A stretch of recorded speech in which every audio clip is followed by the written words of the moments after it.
अभी पिछले ही दिनों एलजी साहब ने पत्र लिख के सीएम सर को कहा कि जो ट्रांसफर्ड सब्जेक्ट हैं, इलेक्टेड गवर्नमेंट के सब्जेक्ट हैं, उसमें एलजी का कोई लेना देना नहीं है। और अब किराड़ी, बुराड़ी, संगम विहार में जो सब्जेक्ट हैं वो कौन से हैं? वो तो इलेक्टेड गवर्नमेंट के हैं। तो एलजी वहां क्यों गए? नंबर एक। एलजी अफसरों को भी लेके गए। नंबर दो।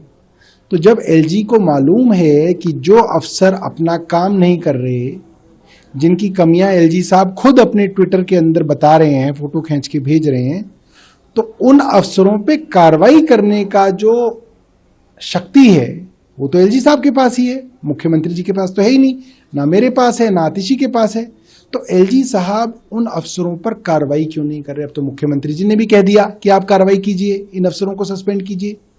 तो चाहे वो जल बोर्ड के सीईओ हों, एमसीडी के कमिश्नर हों, फ्लड कंट्रोल डिपार्टमेंट के प्रिंसिपल सेक्रेटरी हों, ये तीनों अफसर एलजी साहब के चहेते अफसरों में माने जाते हैं। और वो काम अच्छा नहीं कर रहे, एलजी साहब खुद कह रहे हैं। जगह जगह जो है उनके कामों के अंदर कमी एलजी साहब निकाल रहे हैं। तो एलजी साहब उन पे एक्शन करेंगे क्या? मैं ये मानता हूं एलजी साहब उनके ऊपर कोई एक्शन नहीं करेंगे, कोई कार्रवाई नहीं करेंगे। अगर करेंगे तो पूरी दिल्ली की जनता इंतजार कर रही है।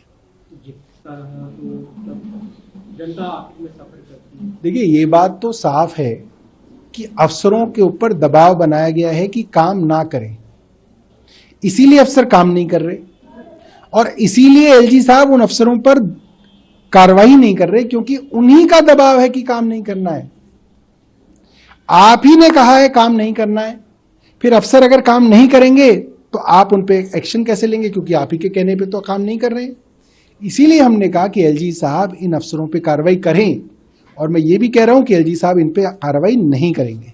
मुझे ये बताइए कि जिस व्यक्ति पे ललित मोदी को भगाने और साथ देने, समर्थन देने, प्रोटेक्शन देने का फैक्ट बाहर आ गया हो, जिस व्यक्ति ने इस देश का देशद्रोही ललित मोदी का साथ दिया हो, जिस व्यक्ति ने उसको भगाने में, पासपोर्ट बनवाने में साथ दिया हो, जिस व्यक्ति ने डबल बेंच के ऑर्डर के पहले पासपोर्ट बनवा दिया हो, उस व्यक्ति को भगवा दिया हो, तो उस व्यक्ति के सवालों का क्या जवाब देना? उल जुलूल सवाल करेंगे तो क्या जवाब देगा आदमी? मैं तो जानना चाहता हूं कि जो मैंने आज 5 सवाल किए हैं उसका जवाब बांसुरी स्वराज जी दें और भाजपा बताए कि इस प्रकार के दागदार उम्मीदवार को आपने नई दिल्ली जैसी प्रतिष्ठित लोकसभा सीट दिया है, ये आपको जवाब देना पड़ेगा।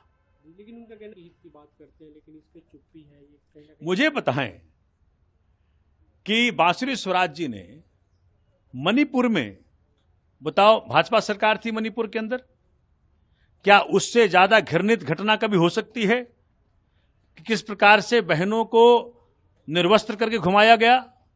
उस पर ना तो आज तक माननीय प्रधानमंत्री जी बोले, ना भाजपा बोली, और उल्टा सुप्रीम कोर्ट में बांसुरी स्वराज जी ने उस निकम्मी सरकार का साथ दिया जिसने इस घटना को रोकने में विफल रही।